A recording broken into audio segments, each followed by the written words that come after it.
कहर सिंह जी बताते हैं, श्री जे.एन. उग्र तब इलाहाबाद में कलेक्टर थे। वह अक्सर प्रभुदत्त ब्रह्मचारी जी के पास आया करते थे। ब्रह्मचारी जी से बाबा जी महाराज के बारे में जब तब सुनते।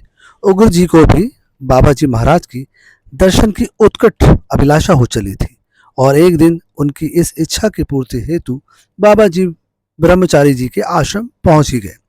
ब्रह्मचारी जी ने तत्काल उग्र जी को सूचना भिजवा दी, परंतु उनके आश्रम पहुंचने में तो आधा पौन घंटा लग जाना स्वाभाविक था। बाबा जी को इतनी देर रोक पाना संभव भी तो ना होता। अस्तु ब्रह्मचारी जी ने बाबा जी को एक कमरे में बैठा लिया और उन्हें वार्ता में उलझाए रखा। साथ में खातिर तवज्जो में भी लगे रहे। बाबा जी तो समझ ही गए थे, स्वयं भी बैठे रहे। पौन घंटे बाद एक शिष्य ने आकर उग्र जी के आने की सूचना दी तो उन्हें लिवाने ब्रह्मचारी जी शिष्य को वहीं पहरे पर छोड़ कमरे से बाहर आ गए और कुछ आगे बढ़ गए। परंतु जब क्षणों बाद उग्र जी को लेकर ब्रह्मचारी जी के कमरे में पहुंचे तो पाया कि बाबा जी वहां है ही नहीं।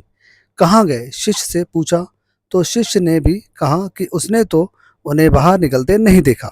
कमरे में कोई खिड़की भी तो ना थी बाहर निकलने को, और कुछ ही दूर पर ब्रह्मचारी जी ने भी कुछ नहीं देखा था ऐसा। तभी सबने देखा कि महाराज जी मुस्कुराते हुए अन्य मार्ग से उनकी तरफ चले आ रहे हैं। उग्र जी के लिए इतना ही पर्याप्त था।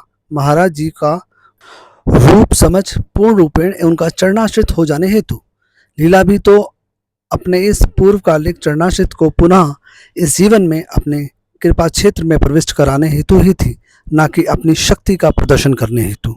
राम राम।